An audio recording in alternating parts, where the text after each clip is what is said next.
Chapter 6. And it came to pass in the 480th year after the children of Israel were come out of the land of Egypt, in the 4th year of Solomon's reign over Israel, in the month Ziph, which is the 2nd month, that he began to build the house of the Lord.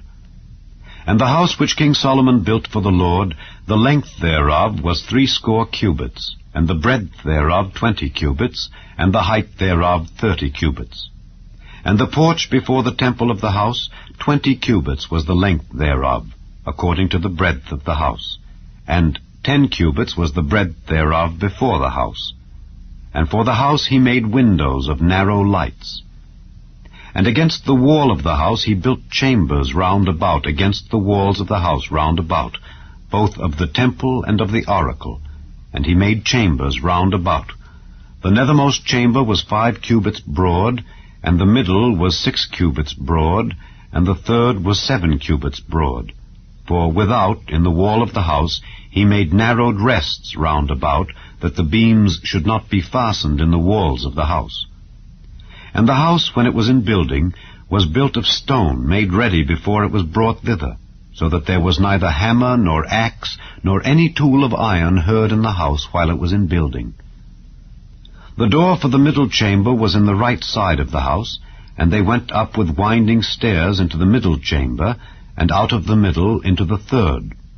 So he built the house, and finished it, and covered the house with beams and boards of cedar. And then he built chambers against all the house, 5 cubits high, and they rested on the house with timber of cedar. And the word of the Lord came to Solomon, saying, Concerning this house which thou art in building, if thou wilt walk in my statutes, and execute my judgments, and keep all my commandments to walk in them, then will I perform my word with thee, which I spake unto David thy father, and I will dwell among the children of Israel, and will not forsake my people Israel. So Solomon built the house, and finished it. And he built the walls of the house within with boards of cedar, both the floor of the house and the walls of the ceiling. And he covered them on the inside with wood, and covered the floor of the house with planks of fir. And he built 20 cubits on the sides of the house, both the floor and the walls with boards of cedar. He even built them for it within, even for the oracle, even for the most holy place. And the house, that is the temple before it, was 40 cubits long. And the cedar of the house within was carved with knops and open flowers. All was cedar, there was no stone seen. And the oracle he prepared in the house within, to set there the ark of the covenant of the Lord. And the oracle in the forepart was 20 cubits in length, and 20 cubits in breadth, and 20 cubits in the height thereof. And he overlaid it with pure gold, and so covered the altar which was of cedar. So Solomon overlaid the house within with pure gold, and he made a partition by the chains of gold before the oracle, and he overlaid it with gold. And the whole house he overlaid with gold, until he had finished all the house. Also the whole altar that was by the oracle he overlaid with gold.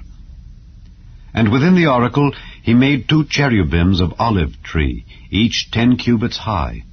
And 5 cubits was the one wing of the cherub, and 5 cubits the other wing of the cherub.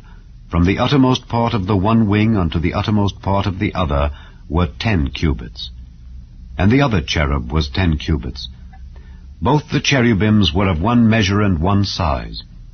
The height of the one cherub was 10 cubits, and so was it of the other cherub. And he set the cherubims within the inner house, and they stretched forth the wings of the cherubim, so that the wing of the one touched the one wall, and the wing of the other cherub touched the other wall, and their wings touched one another in the midst of the house. And he overlaid the cherubims with gold. And he carved all the walls of the house round about with carved figures of cherubims, and palm trees, and open flowers within and without. And the floor of the house he overlaid with gold, within and without. And for the entering of the oracle he made doors of olive tree. The lintel and side posts were 1/5 part of the wall. The 2 doors also were of olive tree. And he carved upon them carvings of cherubims and palm trees and open flowers, and overlaid them with gold, and spread gold upon the cherubims and upon the palm trees. So also made he for the door of the temple posts of olive tree, a fourth part of the wall. And the 2 doors were of fir tree. The 2 leaves of the one door were folding, and the 2 leaves of the other door were folding. And he carved thereon cherubims and palm trees and open flowers, and covered them with gold fitted upon the carved work. And he built the inner court with 3 rows of hewed stone, and a row of cedar beams. In the 4th year was the foundation of the house of the Lord laid, in the month Ziph. And in the 11th year, in the month Bul, which is the 8th month, was the house finished throughout all the parts thereof, and according to all the fashion of it. So was he 7 years in building it.